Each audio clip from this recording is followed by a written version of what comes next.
बोल को अदालत से फिर इंसाफ मिल गया। सिंध हाई कोर्ट ने बोल की बंदिश खत्म कर दी। बोल न्यूज और एंटरटेनमेंट की नशरियात बहाल। अदालत ने हुक्म दिया बोल न्यूज की नशरियात को केबल पर पुरानी पोजीशन पर बहाल किया जाए। वफाकी हुकूमत और पैमरा को 14 सितंबर के लिए नोटिस जारी कर दिया गया। पैमरा की 5 सितंबर की प्रेस रिलीज और फैसला मुअत्तल। सिंध हाई कोर्ट के जस्टिस नदीम अख्तर ने फैसला सुनाया।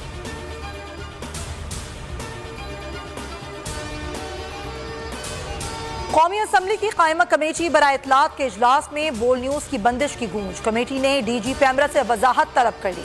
जमात इस्लामी के रुकन असम्बली अब्दुल अकबर चित्राली ने सवाल किया कि क्या आपको नजर नहीं आता कि बोल न्यूज से हजारों कारकुनान वाबस्ता हैं, छोटी मोटी कानूनी कार्रवाई की जरूरत भी होगी तो क्या आप पूरा चैनल ही बंद कर देंगे?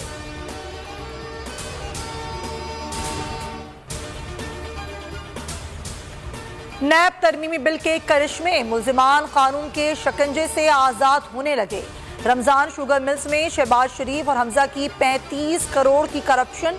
एहतसाब अदालत ने दायरे अख्तियार में न आने पर रेफरेंस नैब को वापस कर दिया। फैसले में कहा कि 50 करोड़ से कम करप्शन केस दायरे अख्तियार में नहीं।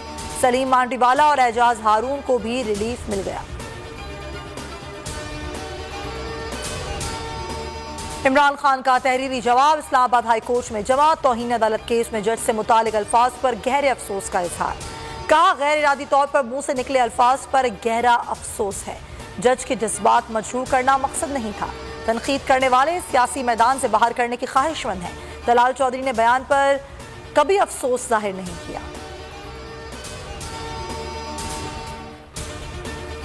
पच्चीस मई तशद्दुद केस की तहकीकात के लिए अदालती कमीशन बना रहे हैं। वज़ीर दाखिला पंजाब हाशिम डोगर की बोल न्यूज से खुसूसी गुफ्तगू। कहा जुडिशल कमीशन की सरबराही मुअज़्ज़ज़ रिटायर्ड जज करेंगे। जिम्मेदारान को करार वाक़ई सजा दिलवाएंगे, किसी को भागने नहीं देंगे।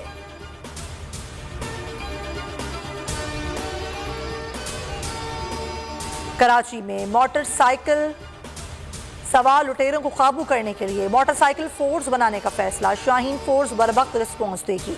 कराची पुलिस चीफ जावेद आलम जो कहते हैं कि फोर्स ऐसे मकामात पर पहुंचेगी जहां मोबाइल का जाना मुश्किल होगा।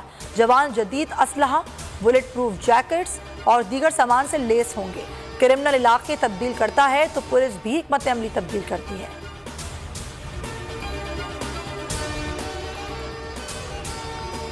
ठट्टा और सजावल में ऊंचे दर्जे का सैलाब। 600 से जायद कच्चे के देहात ज़ेर-ए-आब। 20,000 एकड़ पर खड़ी जायद फसलें डूब गईं। सैकड़ों मकानात तबाह हो गए। मनारकी और सुरजानी हिफाजती बंद इंतहाई हसास करार।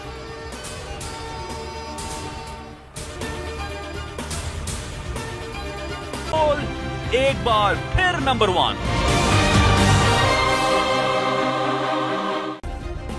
सब्सक्राइब करें और बेल दबाएं ताकि कोई खबर रह न जाए।